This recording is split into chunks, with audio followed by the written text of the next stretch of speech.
Special online art and craft programme national best origami artist award గ్రహీత doctor Seethapathi గారిచే best brain activity మీ చిన్నారులకు paper folding art and craft నేర్పబడును. Online classes May 1 నుండి 31 May వరకు. Time 4 PM to 5 PM daily 1 hour. Age group 5 to 14 years. మరిన్ని వివరాలకు సంప్రదించండి 9299458359 9299458359. వాట్సాప్ లో హాయ్ అని మెసేజ్ పెట్టండి. తెనాలి డబుల్ హార్స్ రుచికరంగా ఉంటుంది, అనుబంధాల్ని పెంచుతుంది.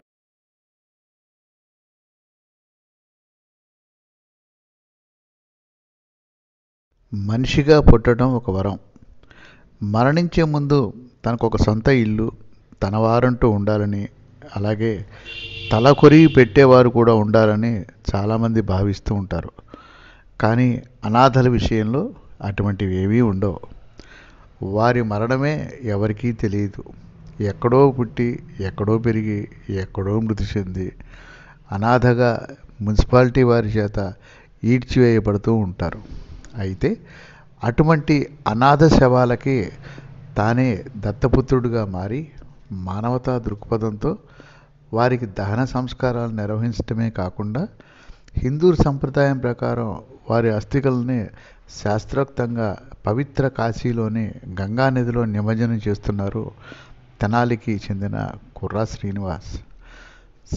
శ్రీ శివలింగేశ్వర స్వామి భక్త సేవా సమితి అనే ఒక సంస్థను స్థాపించి మిత్రుల సహకారంతో ఇటువంటి అపర కార్యక్రమాలు నిర్వహిస్తూ వారు ముందుకు సాగుతున్నారు. తాజాగా గత 6 నెలల వ్యవధిలో తెనాలి పరిసర ప్రాంతాల్లో మృతి చెందినటువంటి అనాథలు 20 మందికి దాన సంస్కారాలు చేశారు. వారందరి అస్థికలు కూడా ప్రస్తుతం కాశీలోని గంగా నదిలో నిమజ్జనం చేసి పిండ ప్రదానం చేసి వారికి మోక్షం కలిగించే ప్రయత్నం చేశారు. ఏదేమైనప్పటికీ ఇటువంటి కార్యక్రమాలు నిర్వహించేటువంటి కుర్రా శ్రీనివాస్ నిజంగా అభినందనీయులు. ప్రభుత్వ పరంగా కూడా చిన్న అభినందన లభిస్తే వీరికి మరింత సంతోషంగా ఉంటుందని పలువురు వ్యాఖ్యానిస్తున్నారు. నమ శివాయ. అందరికీ నమస్కారం.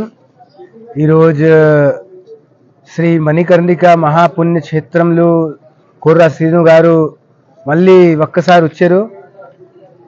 అదే సంబంధం, అదే అనాథ అసహాయ పోయిన వాళ్ళు చాలా 20 మందికి ఈరోజు వచ్చి అస్థి విసర్జనం ఆయన చేశారు. ఆయనకు భగవంతుకి చాలా ఆశీర్వాదం, పరమేశ్వరికి చాలా ఆశీర్వాదం. ఈ కలియుగ మధ్యకాలంలో ఇలా పని చేసిన వాళ్ళు ఎవరు లేదు, అదృష్టం. శ్రీ మణికర్ణిక క్షేత్రంలో ఈరోజు చైత్రమాస కృష్ణపక్ష అష్టమి రోజు శుభదినే మధ్యాహ్న సమయం కోటి దేవి దేవతా సన్నిధో ఈరోజు కుర్రా శ్రీను గారు 20 మంది అసహాయ మందికి అస్థి నివర్జనం మణికర్ణిక ఘట్టంలో చేశారు. కర్మ చేసిన వాళ్ళు బ్రాహ్మణ, నేను యజమాని ఆయన అదృష్టం. మీరు